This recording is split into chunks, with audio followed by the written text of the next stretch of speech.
Income tax raid வரும்போது யாருக்கும் தெரியாமல் நிர்மலா சீதாராமனை டெல்லி ஏர்போர்ட்டுக்கு வர சொல்லி அங்கே போய் அவர் காலில் விழுந்து ஜிஎஸ்டி இன்கம் டேக்ஸ் ரைடை நிறுத்த வச்சிங்களா இல்லையா? நீங்கள் காலில் விழுகிறத பற்றி பேசலாமா? உங்கள் தங்கை தூத்துக்குடியில் பாஜக நிற்கக்கூடாதுங்கிறதுக்காக அமித்ஷா காலில் விழுந்து அங்கே வேற ஒரு உங்கள் அந்த கட்சியில் நிற்க வைக்கிறதுக்கு கெஞ்சினாங்களா இல்லையா? காலில் விழுந்தது உங்கள் குடும்பத்திற்கே கைவந்த கலை. ஓட்டே இல்லாத டிடிவி தினகரனுக்கு 25 சீட்டு கொடுத்தீங்கன்னா விஜய் உங்களுக்கு சொல்கிறேன், உங்களுக்கு அரசியல் சாதுரியம் இல்லை, அரசியல் அனுபவம் இல்லை தான். டிடிவி தினகரன் மாதிரியால் கோச்சத்துக்குன்னா ஓட்டு போடுறவனும் போட மாட்டான். அதுவும் தென் மாநிலங்களில் கொடுக்க போகிற, தென் மாவட்டங்களில் கொடுக்க போகிறான் விஜய். தென் மாவட்டங்களில் போனால் உதைப்பாங்க அவங்கள. என்னுடைய பேங்க் ஸ்டேட்மெண்ட்டை எல்லாத்தையும் காமிக்கிறேன். நான் யாருக்கு அதில் பூ சுற்றுறீங்க? எல்லோரும் பேங்க் ஸ்டேட்மெண்ட்டை காமிக்குவாங்க. ஸ்டாலினுக்கு பேங்க் ஸ்டேட்மெண்ட்டு பாருங்கள் ஏதாச்சும் இருக்கான்னு. அவங்க தப்பு பண்ணுறவங்கெல்லாம் பேங்க் மூலமாக தப்பு பண்ணுவாங்க, மாட்டிக்குவாங்கல்ல.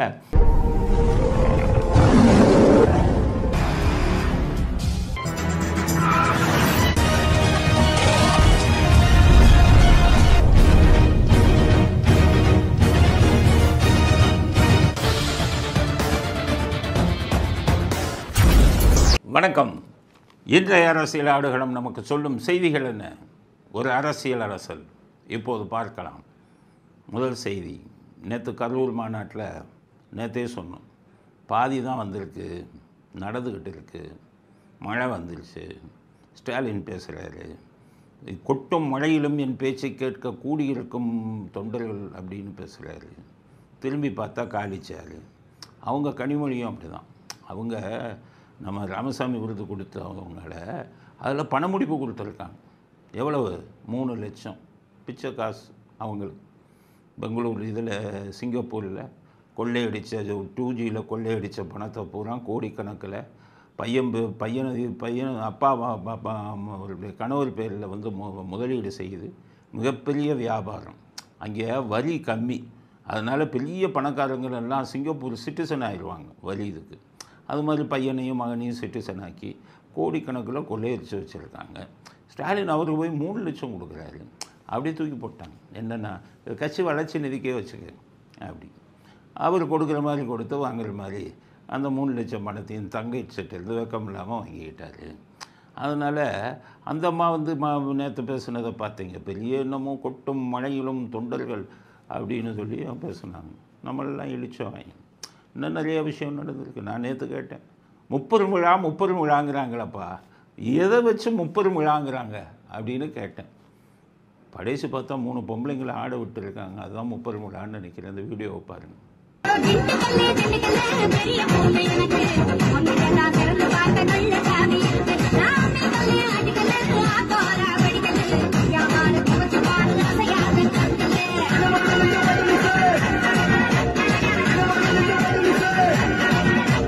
ஸோ பெண்கள் எப்படி டான்ஸ் ஆட விட்டுருக்காங்க பாருங்கள். அவங்களே அது ஒரு கலை நிகழ்ச்சி மாதிரி அரேஞ்ச் பண்ணி டான்ஸ் ஆட விட்டுருக்காங்க. சரி, 3 பொம்பளைங்க தான் டான்ஸ் ஆடுதுன்னா இந்த பக்கம் கருப்பு சிவப்பு சேலை அணிஞ்ச 1000 ரூபா கொடுத்து கூட்டிகிட்டு வந்த பொம்பளைங்களையும் டான்ஸ் ஆட வர்றாங்க.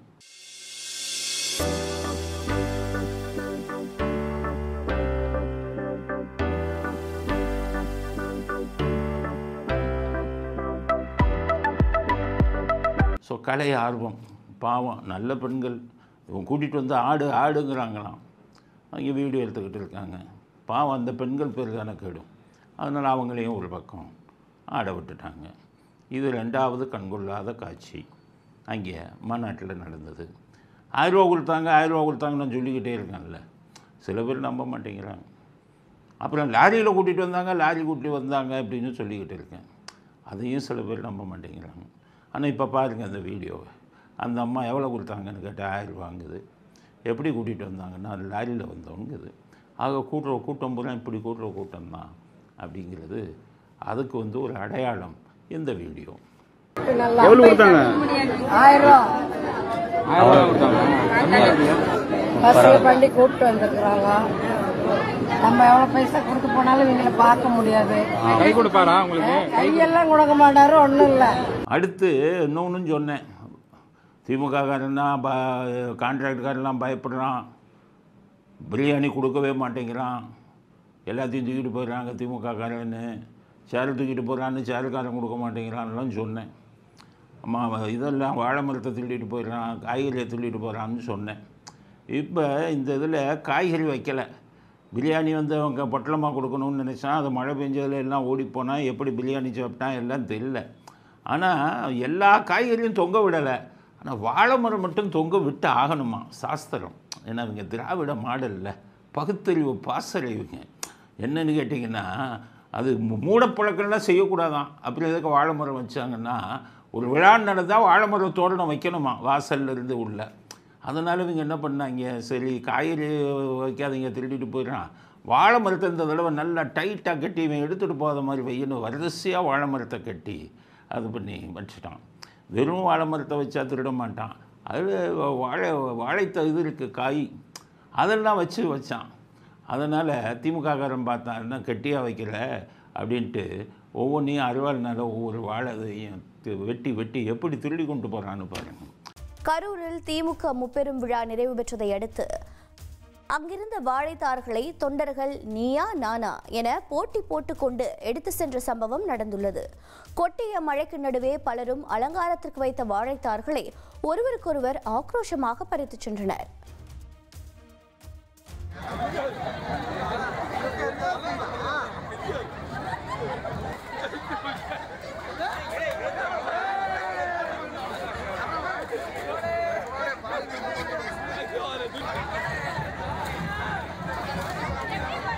ஆக தலைவர்கள் நாட்டை திருடுகிறார்கள். இவங்க என்ன பண்ணுறாங்க, வாழை மரத்தை அவங்களால கிடைச்சது ஒவ்வொரு திமுக தொண்டனா அடித்து வெட்டி கொண்டு போகும் கண்கொள்ளா காட்சியை பாருங்கள். இதுதான் மாநாட்டின் சுவாரஸ்யங்கள். இது மாதிரி இந்த காட்சிகளுக்கு அடுத்து ஸ்டாலின் பேசுகிறாருங்க, அந்த சுவாரஸ்யமான இதையும் இப்போ பார்க்கலாம். அடுத்தது எடப்பாடி முகத்தை மூடிக்கிட்டாருன்னு எல்லா பேரும் பேசிகிட்டு இருந்தாங்க. நம்ம அப்போ சொன்னோம் எடப்பாடிக்கு ஏதோ மூஞ்சியை தொடச்சிருப்பார், அதை போய் ஏன் அந்த மாதிரி காட்டுறீங்கன்னு சொன்னோம். இன்றைக்கி எடப்பாடியே சொல்லிட்டார், எப்போ முகத்தை துடைக்கிறதுக்கு கட்சி போட்டேன், எவனோ ஒருத்தன் ஃபோட்டோ எடுத்துக்கிட்டான் வீடியோ, அதை எல்லா இதுலேயும் பரப்பி நான் முகத்தை நான் ஏன் முகத்தை மூடணும் அப்படின்ட்டு இவர் எடப்பாடி பதில் சொல்லிட்டார். வீட்டிலிருந்து வெளியில் ஒரு காரில் என் முகத்தை துடைக்கிறேன், அப்பொழுது அதை எடுத்து அரசியல் பண்ணுகிறேன், வெக்கமாகவும் வேதனையாகவும் இருக்கு. அது மட்டும் இல்லாமல் அந்த வீடியோ போட்டவங்களுக்கு வந்து நோட்டீஸ் அனுப்பியிருக்காருன்னு ஒரு செய்தி வந்திருக்கு எடப்பாடி. அதனால் எடப்பாடி உண்மையிலே வேணும்னே முகமுடி போடல, அந்த ஒவ்வொரு போட்ட மாதிரி யார் நம்ம தினகரன் முகமுடி போட்ட மாதிரி எடப்பாடி போடல, ஏதோ மூஞ்சியை தொடச்சிருக்காரு.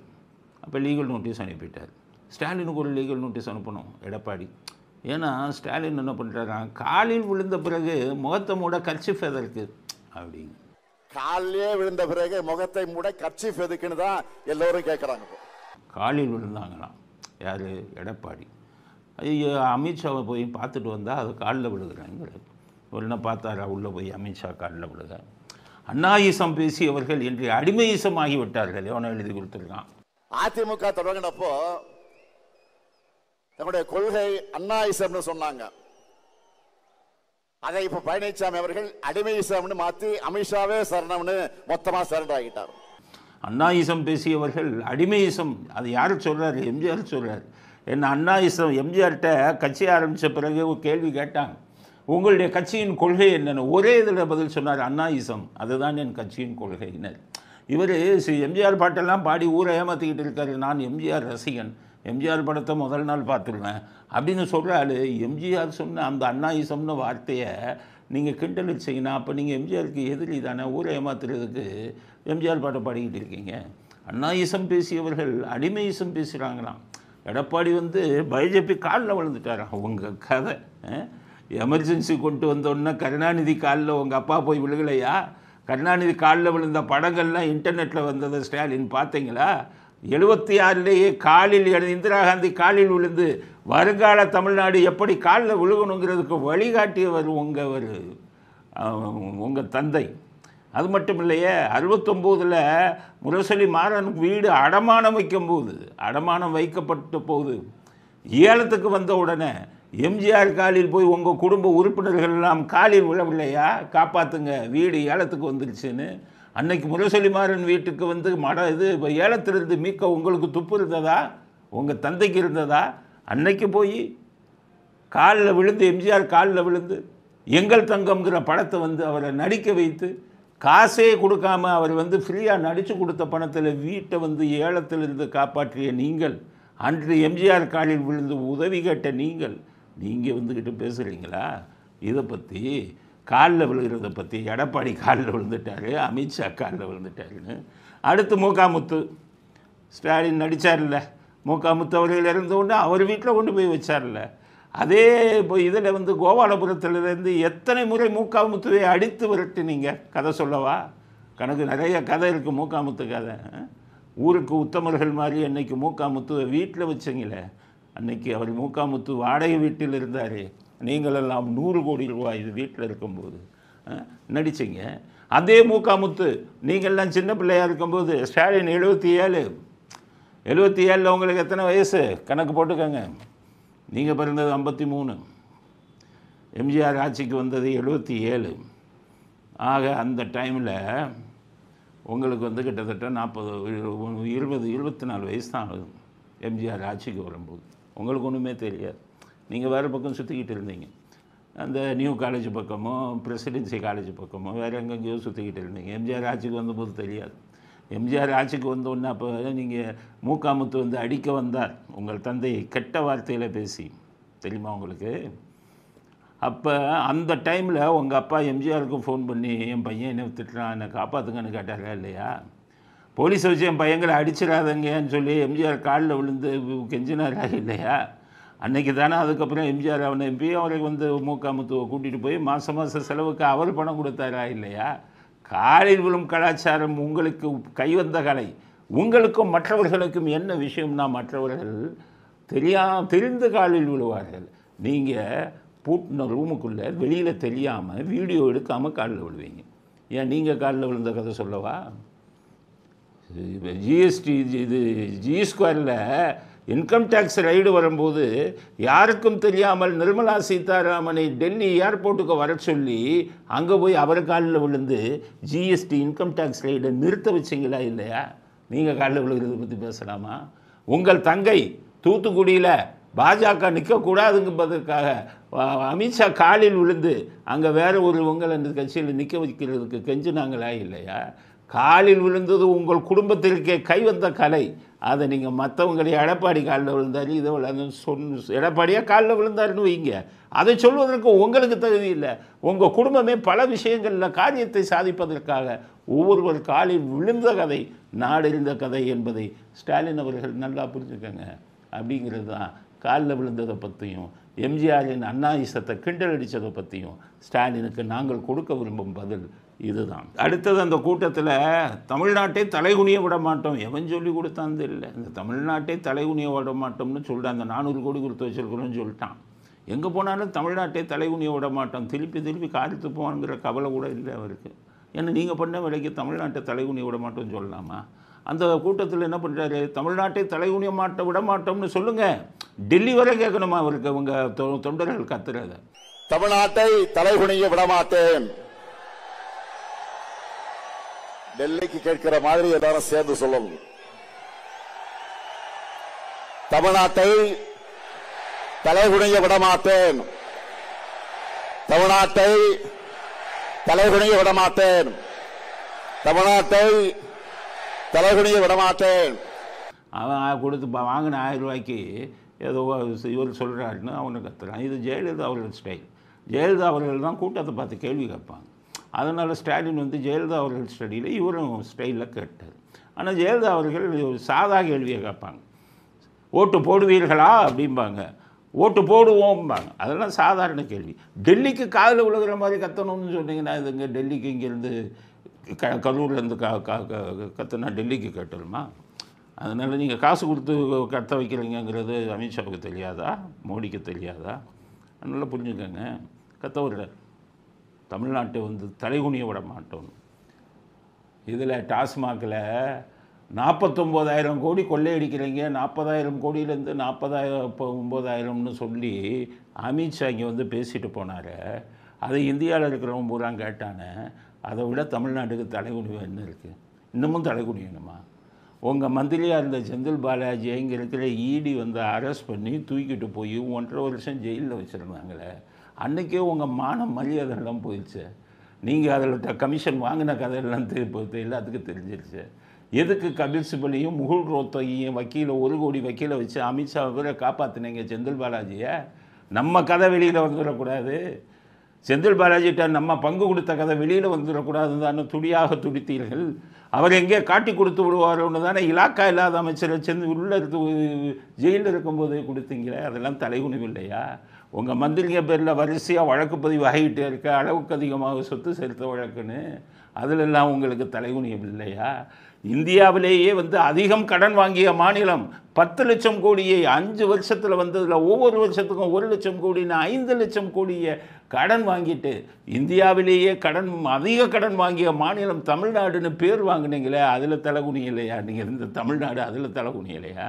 நோபல் ஸ்டீல் பிரைவேட் லிமிடெட்னு சொல்லி துபாயில் போய் ஒரு கம்பெனி ஆரம்பித்து தமிழ்நாடு அரசாங்கத்திலிருந்து 1000 கோடி அதில் முதலீடு பண்ணீங்களே, இதை விட தலைகுனிவு என்ன இருக்குது? ஒரு முதலமைச்சர் அவர் குடும்ப கம்பெனியை உருவாக்கிட்டு தமிழ்நாடு அரசாங்கம் அன்றைக்கி டான்சி நிலத்தை வாங்கினாங்க ஜெயலலிதான்னு என்ன குதிச்சிங்க? ஜெயலலிதா அவர்கள் மேலே எத்தனை வழக்கு போட்டிங்க? இப்போ எங்கே போச்சு? வெக்கமல்ல? தமிழ்நாட்டில் ஏழை மக்கள் வரிப்பணம் 1000 கோடி கொண்டு போய் உங்கள் குடும்ப கம்பெனியில் போய் முதலீடு செய்யலைங்கன்னா எவ்வளவு கேவலமான விஷயம். மனசாட்சி இருக்கக்கூடிய முதல்வர்கள் யாராச்சும் செய்வாங்களா? முன்னால் இருந்த முதல்வர்கள்லாம் இப்படி தான் இருந்தாங்களா? உங்களுக்கு திராவிடத்துக்கு வழிகாட்டிய உங்கள் அண்ணாதுரையை இவ்வளவு கேவலமான விஷயத்தை பண்ணாரா? ராமசாமி கூட இந்த மாதிரி இப்போ லஞ்சம் வாங்குறது இதெல்லாம் வந்து அவருக்கு பிடிக்காதில்ல. அப்புறம் எந்த முகத்தோடு போய் அவங்களுக்கு இப்போ பிறந்தநாள் விழா கொண்டாடுறீங்க? அண்ணாவுக்கும் ஈவேராவுக்கும் ராமசாமிக்கு எப்படி பிறந்தநாள் விழா கொண்டாடுறீங்க? அதே ராமசாமியை வந்து ராமசாமி கதை எப்படின்னா, ராமசாமியை எதிர்த்து ஆரம்பிக்கப்பட்டது தான் திமுக. அன்னைக்கு கல்யாணம் பண்ணிட்டார், 23 வயசில் வளப்பொண்ணு கட்டாருன்னு குற்றச்சாட்டை உங்கள் ராமசாமி மேலேயே அண்ணாதுரை உங்கள் அப்பாவும் சுட்டினவங்க தானே. இன்றைக்கி எந்த மூஞ்சியோட வெக்கம் இல்லாமல் அதே ராமசாமிக்கு வந்து பிறந்தநாள் விழா நடத்துகிறீங்க, 7 அவரை பற்றி பாராட்டு பத்திரம் வாசிக்கிறீங்க, சிலைக்கு மாலை ஓடுறீங்க. அன்று உங்களால் அர்ச்சனை செய்யப்பட்ட கேவலமான அர்ச்சனைகளை அவரை நோக்கி செஞ்ச நீங்கள் அவங்கள பற்றியெல்லாம் கூப்பிடுறீங்க, இது பண்ணுறீங்கன்னா அதெல்லாம் கேவலமான விஷயம் இல்லையா? மான மரியாதையை பற்றி நீங்கள் பேசாதீங்க. உங்கள் கதையை மான மரியாதையை வந்து இழந்த கதை. அன்றைக்கி பேசுகிற என்னென்னா, அடிக்கடி எதுக்கு எடுத்தாலும் எமர்ஜென்சியில் என் கை காலை ஒடிச்சாங்க, அதையெல்லாம் மீறி ஒடிச்சது யார்? இன்றைக்கி நீங்கள் கூட்டணி சேர்ந்து கட்டி பிடிச்சிக்கிட்டு இருக்கீங்களே உங்கள் ராகுல் காந்தி, அவங்க கட்சி தானே கை காலை அன்றைக்கி உடைச்சது. தன்மானம் சுயமரியாதை இருந்திருந்தால் நீங்கள் காங்கிரஸோட கூட்டணி சேர்ந்துருக்கலாமா? அன்றைக்கே வந்துக்கிட்டு உங்கள் அப்பா நீங்கள் அடி வாங்கினது 76ல் 77லையே நேருவின் மகளே வருக நிலையான ஆட்சி தருகன்னு இந்திரா காந்தி காலில் விழுந்து இது பண்ணலையா? அப்போ நீங்கள் நெருக்கடியில் வாங்கின அடிக்கு உங்கள் அப்பா வந்து இந்திரா காந்திகிட்ட கூட்டணி சேர்ந்துருக்கலாமா? என்ன அதனால் இப்போ புலம்பாதீங்க. அடித்தான்னு அடித்தவன்ட்ட தானே கூட இருக்கீங்க. சைக்கிளில் சுற்றுவோம் வாங்குறீங்க ராகுல் காந்தியை பார்த்து. அடித்தவங்க அவங்க தானே. பழி வாங்க வேண்டாமா? பழி வாங்கலனாலும் பரவாயில்ல, தன்மானம் சுயமரியாதை என்ன அடித்தாங்க ஒரு ஜெயிலுக்குள்ளே போட்டு காங்கிரஸ்காரங்க. காங்கிரஸ் ஆட்சியில் அந்த காங்கிரஸில் எந்த சூழ்நிலையிலும் கூட்டணி சேர மாட்டேன்னு சொல்கிறதுக்கு முதுகெலும்பு இருக்கா உங்களுக்கு? அதனால தான் சொல்கிறேன். அதனால் மேடையில் இதெல்லாம் வந்துக்கிட்டு பேசிக்கொண்டு இருக்கிறார். உங்கள் மக்களுக்கு புரியணும் இவர்கள் எப்படிப்பட்ட சந்தர்ப்பவாதிகள் என்று அப்படிங்கிற கருத்தையும் பதிவு செய்ய விரும்புகிறோம். அடுத்தது 14 வயசுலேயே கருப்பு கொடி பிடித்தவன்னான்னு மாநாட்டில் பேசுகிறாரு. எவ்வளவு மோசமான அது பாருங்கள். 14 வயசில் பிடிச்சாராம். 14 வயசுல கருப்பு சிவப்பு கொடி பிடிச்சு கழகம்னு உழைக்க தொடங்கின என்ன இந்த இயக்கத்துடைய தலைமை பொறுப்புக்கு கொண்டு வந்திருக்கக்கூடியவர்கள் நீங்க. இவர் 53ல் பிறந்தார். 14 வயசுனா 67. 67ல் எங்கே ஸ்கூல் விளையாண்டுக்கிட்டு இருந்தார் இவர். அந்த பக்கமே திரும்பலை. 73ல் தான் என்ன பண்ணார், காஞ்சிபுரம் மாநாடுக்கு வரும்போது உங்கள் அப்பா தீப்பந்தத்தை கொடுத்து ஓடுறான்னாரு. இப்போ இன்ப நிதியை கொண்டாந்து ஃபஸ்ட்டு ரோவில் வைகோவுக்கு பக்கத்தில் உட்கார வைக்கிறாங்கல்ல, அதே மாதிரி இவருக்கு 21 வயசு ஆகும்போது தீப்பந்தம் ஏற்றிட்டு போனார். அப்போ கூட திமுக கொடியை ஏந்தி போகவில்லை. ஆனால் என்ன பொய் சொல்கிறாரு, 14 வயதிலேயே திமுக கொடியை கையில் ஏந்தியவன். நான் ஃபோட்டோவை காமிங்க, நீங்கள் ஆதாரம் இருந்தால் காமிங்க. அதனால் வெறும் பொய்யை புழுகி கொண்டிருக்கிறார். இவர் செந்தில் பாலாஜியா பாராட்டு பத்திரம் வாசிக்கிறார். இது மாதிரி ஒரு ஆள் இல்லைன்னு ஊழல் செய்தவர்களையும் லஞ்சம் வாங்கியவர்களையும் தலைக்கு மேல் தூக்கி பிடித்து கொண்டிருக்கும் உங்களுக்கு முதல்வராக இருப்பதற்கே தகுதி இல்லைங்கிறது தான் என்னுடைய கருத்து. அடுத்தது விஜய் அடுத்த பிரச்சாரத்துக்கு போகிறதுக்கு அனுமதி கொடுக்க மாட்டேன்ட்டாங்க. அது ஸ்டாலின் சொல்லி வச்சு. ஸோ ஹைகோர்ட்டுக்கு போயிருக்காரு விஜய். ஹைகோர்ட்டு சொல்லிடுச்சு அனுமதி கொடுத்துட்டேன் அப்படின்னு. ஆனால் கண்டிஷன் போட்டிருக்கு, சட்டவிரோதமாக எதுவும் செய்யக்கூடாது. வாழைமரம் திருடுனா அவன் இதுக்கு மட்டும் எப்படி அனுமதி கொடுத்தீங்க? வாழைமரம் திருடுவது சட்டவிரோதம் இல்லையா? கிளப் டான்ஸ் மாதிரி அரைகுறை ஆடையுடன் மேடையில் ஆடுவது சட்டவிரோதம் இல்லையா? பல சட்டவிரோதங்களை திமுக காரங்க செய்யும்போது ஆளும் கட்சியில் இருக்கிறார்கள் என்ற ஒரே காரணத்தின் அடிப்படையில் இவர்களுக்கு அனுமதி கிடைக்கிறது. ஆனால் மற்ற கட்சிகள் கொடுக்கும்போது ஒவ்வொன்றுக்குமே ஹைகோர்ட்டில் போய் அனுமதி வாங்க வேண்டியது இருக்குது. இதுதான் திராவிட மாடலின் கேவலமான ஆட்சி. அடுத்தது விஜய்க்கு ஒரு பெரிய இது வந்திருக்கு. விஜய் இதில் கேர்ஃபுல்லாக இல்லைன்னா உங்களை ஏமாற்றி உங்களை இது பண்ணிடுவாங்க. டிடிவி தினகரன் இங்கேருந்து அப்படியே கூட்டணி தாவி விஜய்கிட்ட பேசிக்கிட்டு இருக்காரு. எத்தனை சீட்டு கேட்குறாரு? 60 சீட்டான். தமிழ்நாட்டு மக்கள் நல்லா யோசிங்க. டிடிவி தினகரனுக்கு ஊருக்கு 50 ஓட்டு இருக்கா? ஒரு 50 ஒரு தெருவுக்கு 2 ஓட்டு இருக்கா? போன தடவை எலெக்ஷனில் திமுக டிடிவி தினகரன் எம்பியில் நின்னார். நிறையா பூத்துகளில் 0 ஓட்டு டிடிவி தினகரனுக்கு. அங்கங்கே 200 300 கொடுத்து சீட்டை வாங்கினார் ஓட்டை. இவர் இப்போ பிஜேபி கூடயே இருந்துட்டு இங்கே தேர்தல் இவருக்கு விஜய் கூட்டு இது அனுப்பினார். தூது அனுப்பினோன்னா நம்ம அண்ணாமலை அண்ணா அங்கே போயிருங்கண்ணே, ஏன்னா பாஜக தலைவரை விட்டு இவர் தூக்கிட்டாங்களாம். அண்ணே அங்கே போயிருங்க, எல்லாத்தையும் அண்ணன் என்னன்னு தானே ஏமாத்துறாரு அண்ணாமலை. அப்படி வந்தாருண்ணா அண்ணே அண்ணா அண்ணா அண்ணான்னு. அதனால் அவரை அனுப்பி விட்டது விஜய் கூட்டணிக்கு. அவர் தான் நிச்சயம் ஒரு நாள் வெளியில் வரும் அண்ணாமலை செஞ்சது. அங்கே போனால் 60 சீட்டு கேட்குறாரு. இவர் விஜய் அரசியல் அனுபவம் வேணாம், 25 சீட்டு கொடுக்குறேன்னு ஒத்துக்கிட்டாரு. டிடிவி தினகரனுக்கு ஓட்டே கிடையாது. அதனால தான் அங்கே ஓடி இப்போ இது பண்ணிட்டாரு. கூடிய விரைவில் டிடிவி தினகரன் விஜயை சந்திக்க போகிறாராம். விஜய் 3 விஷயம், 25 சீட்டு, 25 சீட்டுக்கு செலவழிக்க பணம் வேணும்னு கேட்குறாரு டிடிவி தினகரன். அதையும் கொடுக்குறேன்ட்டார் விஜய். 3வது என்ன பண்ணியிருக்காரு தெரியுமா விஜய்? ஆட்சியில் பங்கு.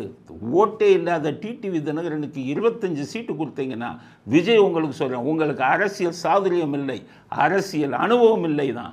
டிடிவி தினகரன் மாதிரியால் கோச்சத்தைக்குன்னா ஓட்டு போடுறவனும் போட மாட்டான். அதுவும் தென் மாநிலங்களில் கொடுக்க போகிற, தென் மாவட்டங்களில் கொடுக்க போகிறான் விஜய். தென் மாவட்டங்களில் போனால் உதைப்பாங்க அவங்கள. பசும்பொன் முத்துராமலிங்கத்திற்கு விமான நிலையத்துக்கு பேர் வைக்கணும்னா நல்லா இருக்கிற சமுதாயத்தில் குழப்பத்தை உருவாக்காதீர்கள்னு எடப்பாடிக்கு பதில் சொன்னவர் இவர். அங்கே போக சொல்லுங்கள் உங்கள் டிடிவி தினகரனை. அங்கே கட்சி ஜாதி ரீதியாக என்னென்ன விஷயத்தை பேசியிருக்காரு தெரியுமா?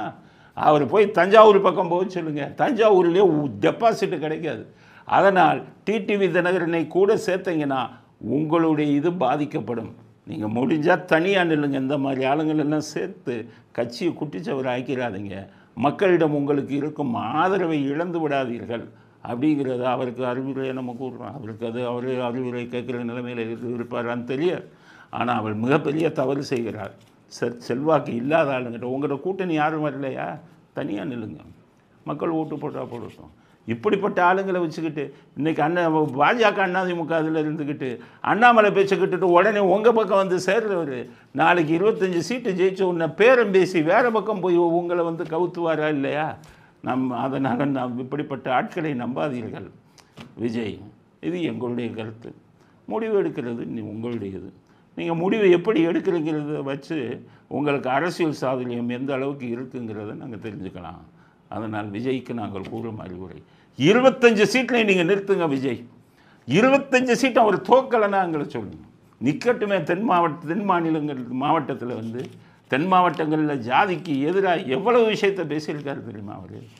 அதனால் டிடிவி தினகரனை சேர்த்து கொள்ள வேண்டுமானால் உங்களுக்கு கெட்ட காலம் அப்படிங்கிறது தான் எங்களுடைய அறிவுரை. விஜய்க்கு நாங்கள் சொல்வது, கேட்பதும் கேட்காததும் உங்கள் இஷ்டம் அப்படிங்கிறது அடுத்த கருத்து. அடுத்தது அண்ணாமலை பற்றிய செய்தி.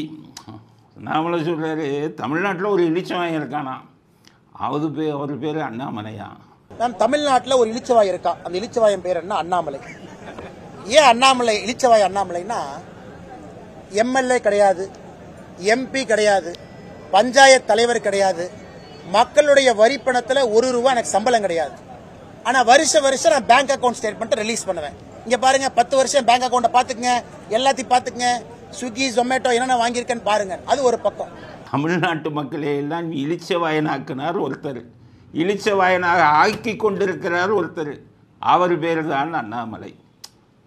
இந்த லட்சணத்தில் இவர் இளிச்சவாயனா? என்ன இளிச்சவாயன்? அவரே சொல்கிறார், நான் மந்திரி இல்லை, நான் திமுக இது எம்எல்ஏ இல்லை, ஒரு வார்டு மெம்பர் கூட இல்லை. அந்த கேள்வியை தான் கேட்குறோம்.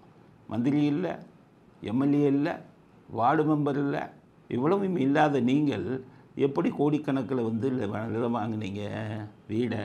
நீங்கள் சொன்னீங்களே என் வீட்டு வாடகையை கூட என் நண்பர்கள் தான் கொடுக்குறாங்கன்னு.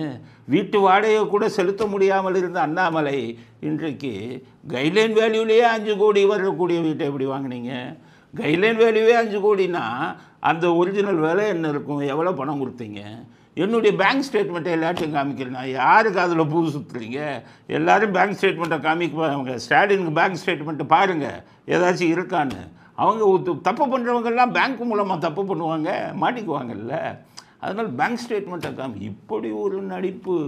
அது ஒரு சொன்னபடி நிர்மல்குமார் சொன்ன மாதிரி 420 அண்ணாமலைன்னு இப்படி ஒரு நடிப்பு நான் பார்த்ததில்லப்பா. மகா நடிப்பு. வீடு கட்டினேன், ஏன் 40 லட்சம் காமிச்சிங்களே, உங்களுக்கு மட்டும் சலுகை கொடுக்கப்பட்டதுன்னு சொல்கிறாங்க. நிரூபிங்க. ஏன் மற்றவங்களுக்கெல்லாம் ரெஜிஸ்டர் ஆஃபீஸில் போய் ரெஜிஸ்டர் பண்ணுறது? உங்கள் மனைவி பவர் ஏஜெண்ட்டாக போட்டு உங்களுக்கு ரெஜிஸ்டர் பண்ணும்போது மட்டும் ரெஜிஸ்டர் ஆஃபீஸில் ஏன் உங்கள் வீட்டுக்கு வந்து பண்ணுறாங்க? மூர்த்திக்கும் உங்களுக்கு என்ன தொடர்பு? மூர்த்திக்கும் உங்களுக்கு அந்த திமுக நெருக்கம், திமுகவுடைய ஏஜெண்ட்டு, பாஜகவுக்கும் அதிமுகவுக்கும் கூட்டணி வரக்கூடாது என்பதற்கு நீங்கள் செய்த வேலைக்கு அவர்கள் கொடுத்த கூலி தானே இது. இன்னும் நிறைய விஷயம் உங்களை பற்றி வந்துக்கிட்டு இருக்கு. யோகிய வேஷம் போடாதீங்க அண்ணாமலை, யோகிய வேஷம் போடாதீங்க, ரொம்ப நாளைக்கு நிற்காது. இந்த 5 கோடி கணக்கு காமிச்சதுக்கே இவர் எங்கேருந்து வந்தது வருமானம்? வாடகையே கொடுக்க முடியாதப்பா உங்களால், எங்கேருந்து வந்தது? அடுத்து பால் பண்ணை ப்ராஜெக்ட் போட்டிருக்கீங்களே, அது எங்கேருந்து வந்தது? 200 கோடி ரூபாயில் இது செங்கல் சூளை வச்சுருக்கீங்கள கரூரில், அது எங்கேருந்து வந்தது? பதில் சொல்லுங்கள். இன்னும் இது மட்டுமா? இன்னும் வருது, பெரிய காம்ப்ளெக்ஸ் ஒன்று கட்டுறதுக்கு போட்டிருக்கீங்களா, அது எங்கேருந்து வந்தது? எங்கேருந்து வருமானம்? மற்றவங்களாச்சும் மாத சம்பளம் வருது, மாத சம்பளம் கூட இல்லாத ஆள் தானே. உங்கள் மனைவியை வச்சு பெங்களூர்களில் பல கம்பெனி ஆரம்பிச்சிருக்கிறதா வெளிப்படையாக குற்றச்சாட்டு சாத்துறாங்களே, அவங்க மேலே வழக்கு போடுறதுக்கு உங்களுக்கு இது இருக்கா? அதனால் சொல்கிறேன், தமிழ்நாட்டில் ஒரு சின்ன கூட்டம் அவரை உத்தமர் யோகியர்னு பேசிக்கிட்டு இருக்கீங்க. எல்லோரும் ஒரு நாள் புரிந்து கொள்வீர்கள் எப்படிப்பட்ட எப்படி நடிப்பில் எப்படிப்பட்ட ஆள் அண்ணாமலை. அதனால் நாங்கள் என்ன சொல்கிறோம்னா, மக்களை முட்டாளாக்குனீங்கன்னா நாங்கள் சும்மா இருக்க மாட்டோம். உண்மையை பேசுங்க, யோகியர் மாதிரி வேஷம் போடாதீங்க. இன்னும் நிறைய வரும். என்கிட்ட கேட்குறாங்க வழக்கு போட வேண்டியதானே? வழக்கை விட அதிகமான வேலை செய்ய போகிறோம், வெயிட் பண்ணி பாருங்கள் நாங்கள் என்ன பண்ணுறோன்னு. அதனால் வேஷம் போடும் அண்ணாமலை நீங்கள் இழித்த வாயர்கள் அல்ல, தமிழ்நாட்டு மக்களை இழித்த வாயர்களாக ஆக்கின ஒரு மகா கோமாளி தான் நீங்கள். லண்டனுக்கு ஏன் போனீங்க, எவ்வளோ இன்வெஸ்ட் பண்ணீங்க, எல்லாம் வருங்காலத்தில் வரும், காத்திருங்கள் அண்ணாமலை. அது ஒரு வேஷம் போடாதீர்கள் அப்படிங்கிறது அண்ணாமலையை பற்றிய. நாங்கள் தான் எல்லாத்தையுமே தப்பு இருந்தால் தாக்குறோமே, நீங்கள் என்ன வெளியே வானத்துலேருந்து குதிச்சவங்களா? உங்களை மட்டும் தாக்கக்கூடாதா? சும்மா அந்த இவனை வச்சுக்கிட்டு இந்த கமெண்ட்டு போடுவீங்க, அதை தவிர உங்களுக்கு என்ன தெரியும்? ஒரு ஆள் எனக்கு அனுப்பியிருக்கார் கடலூர்லேருந்து, என் பேர், அவர் பேரை சொல்லக்கூடாது. நான் 30,000 ரூபா சம்பளத்தில் அண்ணாமலை வார் ரூமில் வேலை பார்த்தேன். உங்களை கட்ட வார்த்தையில் கண்டபடி திட்டணும்னா அவரே என்கிட்ட சொன்னார். உங்களை நிறைய தடவை திட்டி கமெண்ட்டு போட்டிருக்கேன், என்னை மன்னிச்சிருங்க, நான் இப்போ வேலையை விட்டு வந்துட்டேன், பாவ மன்னிப்பு கேட்குறாரு. அது மாதிரி யோகி அறுவர். அதனால் அண்ணாமலை தான் நம்ம எல்லாம் இழித்த வாயர்களாக்கி கொண்டிருக்கிறார் அப்படிங்கிறது அண்ணாமலைக்கு பற்றி இன்றைக்கி நம்முடைய கருத்து இதுதான். அடுத்தது நம்ம கமலஹாசன். என்னை பிராமணர் என்று அடையாளம் காட்ட பலர் முயற்சிக்கிறார்களாம். இவர் ஒரு பிராமணருங்கிறத பல பேர் அடையாளம் காட்ட முயற்சிக்கிறாங்க. உங்களை பிராமணர்னு அடையாளம் காட்டினா பிராமணர்களுக்கே கெட்ட பேராச்சே. பிராமணர்கள் ரொம்ப க்ளீனாக இருப்பாங்க, சுத்த சைவம். நீங்கள் மாட்டுக்கறி சாப்பிட்டேன்னு ஓப்பனாக சொல்கிறீங்களே, பன்னிக்கறி சாப்பிட்டேன்னு ஓப்பனாக சொல்கிறீங்களே.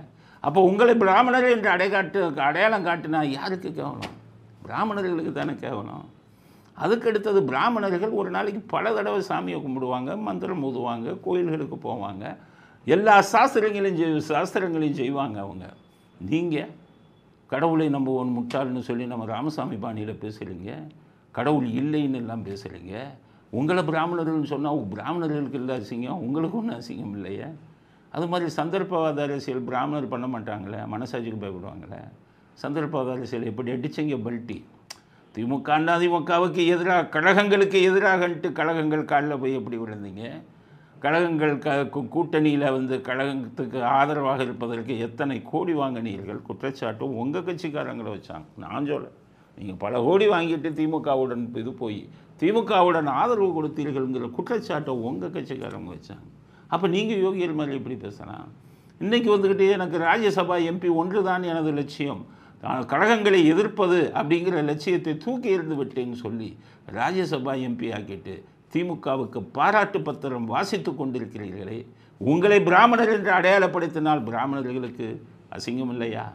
அதனால் அவருக்கு சொல்கிறேன், கமலஹாசனுக்கு, பிராமணர்கள் என்று சொல்வது உங்களுக்கு அதாவது உங்களுக்கு பெருமையாக இருக்கலாம், ஆனால் பிராமணர்களுக்கு உங்களை பிராமணர் என்று சொல்லுவது அவர்களுக்கு பெருமை கிடையாது.